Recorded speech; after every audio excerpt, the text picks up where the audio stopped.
What's up? Good morning, good evening, good afternoon sa ating lahat. So ngayon ay ang ating vlog ay tungkol lang sa kung ano ang dinadala namin kung pupunta kaming magdadialysis. So yun, welcome sa ating channel Feeling Vlogger 39. Ayan, good morning.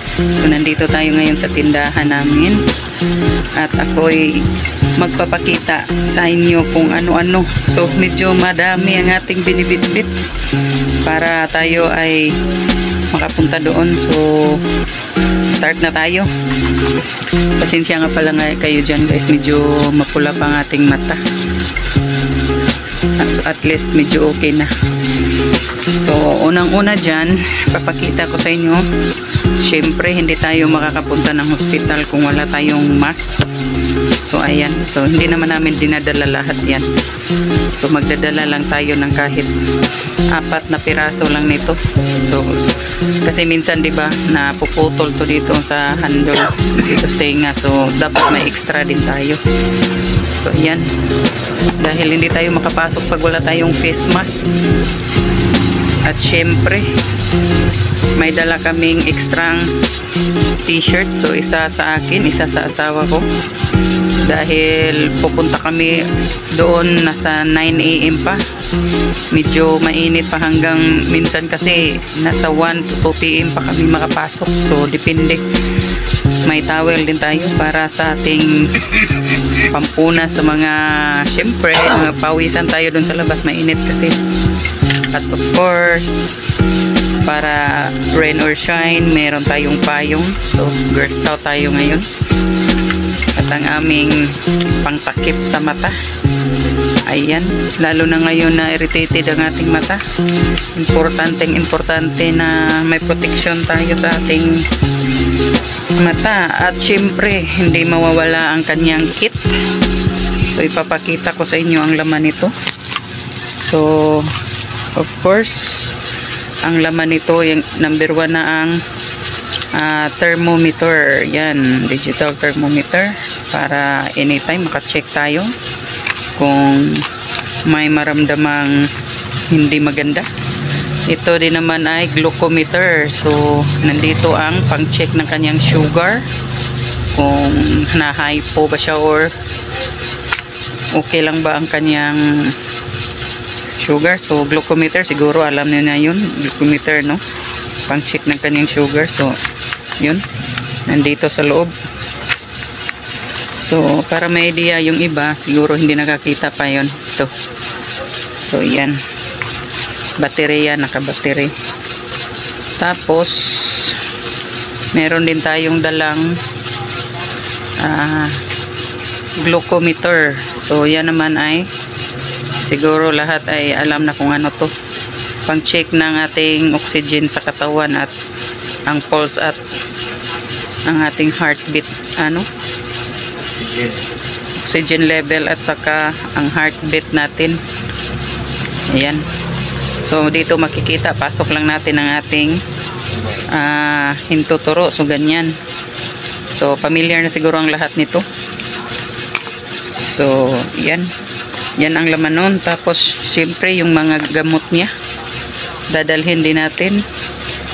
Yun. Completos Ricados.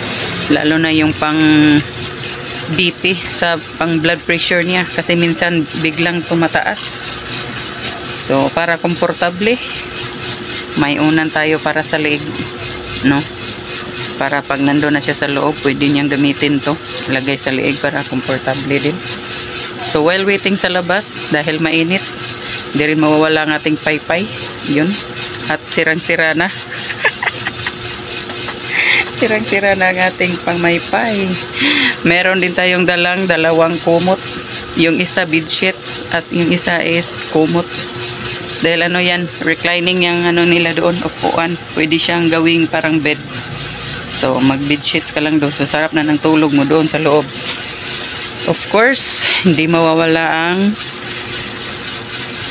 efficacent, dahil anytime sasakit ang tiyan o anumang mga sasakit sa katawan, so at least ready pa rin. At ito, palagi niyang dala-dala pang headache, minsan din pang ano, pang kagat ng mga langgam o anong mga insekto, pwede siya. At saka menthol siya, kaya inaamoy-amoy din niya. Of course, lagi din tayong nagdadala ng nasal cannula, dahil anytime na gagamit sila ng oxygen, kailangan nila nito. So ito ay para lang sa mababa yung hangin na kung kailangan mo, pero kung yung gusto mo yung mas malakas na hangin, yung parang mask, yung nakaganon siya, so yan naman ang ginagamit sa kanila. So dapat may dala tayo. Syempre sa hospital may libre naman, pero kailangan mo pang mag-request, diba? So kung emergency, dapat nandyan na. Of course, dalawang tissue, hindi lang pang toilet, pati din sa ano, kasi laging inuubo, so ano, pinupunas niya sa kanyang laway. Ito naman, of course, alcohol, dala-dala din natin dahil nga hospital. Yan, ito pang drop sa mata, lalo na sa akin, no? Dala-dala ko rin yan. So sa ngayon, may dala din kaming, dahil nga kailangan pa niya ng iron sa kanyang katawan, so niresetahan siya ng 5 nito iron, so 2 na lang ang natira. So every dialysis niya, magdadala kami nito, tapos bibigyan siya ng isa. So pagkatapos nitong 5, so next dia niya is matatapos na to. Pagkatapos nito, need naman siyang ECBC para naman ma-check kung okay na ang kanyang hemoglobin, dahil 3 beses na siyang nag blood transfusion, hindi pa rin tumataas. So kailangan talaga ng ganito. At saka dahil medyo maga-maga pa ng konti ang kanyang paa, kailangan pa nitong furosemide. So binibigay din ito sa kanya sa tuwing matapos ang kanyang dialysis. Iba din naman yung ipusino, para din naman din yun sa kanyang, kumbaga, partner nitong iron, pang pataas ng hemoglobin sa katawan. So of course, hindi mawawala ang pagkain. So may baon din tayo dito. So ayan, may baon tayong kanin, mga biskwit at candies. Ayan, nakikita ba dyan? Tubig. So yan, wala tayong ulam ngayon, bibili na lang tayo ng ulam, dahil wala tayong kalimitan, kasi hindi kami nagluluto dito, guys. So ayan na lahat, guys. Medyo marami-rami ang ating bibit-bitin. So except pa dyan is magdadala din kami ng monoblock na upuan, kasi ayaw niyang umupo doon sa upuan doon sa hospital kasi mababa, nahirapan kasi siyang tumayo. So nagdadala din kami yung may anuhan siya sa likod, masasandalan siya sa likod. So kung napapansin din nyo, meron din kaming oxygen dito sa bahay. Ayan,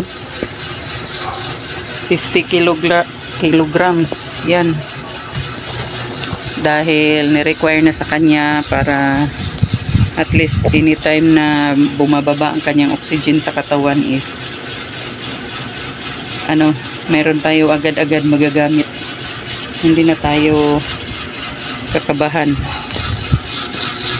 So aside sa mga gamit na yun, meron din tayong pang kuha ng blood pressure. Ano ba yung pangkuha ng blood pressure natin? Ay, ito pala. So, halos kompleto tayo, guys. Para talagang... So, noon pa to. Yung BP natin lang ang bago kasi nasira na yung una. Lahat-lahat. Simula ng nagda-dialysis na siya 3 years ago. So, kompleto na tayo sa gamit. So, ayan. Please keep quiet. Yan, digital. Siyempre, dahil hindi naman tayo tunay na nurse. Thank you for using. Goodbye. Digital lang ang ating gamit na BP. So, ayan lang mga kalano. Yan lamang ang ating mga dinadala. So, thank you sa panonood at maraming salamat Barrio Disprakatak, Motianong Vloggers at sa lahat ng mga sumusuporta sa ating channel. Mga kaibigan, kapamilya, maraming salamat sa inyong lahat and God bless. Peace out. So, ayan lahat guys, yung mga dinadala natin. Ayan. Tapos pamaypay. So, yun.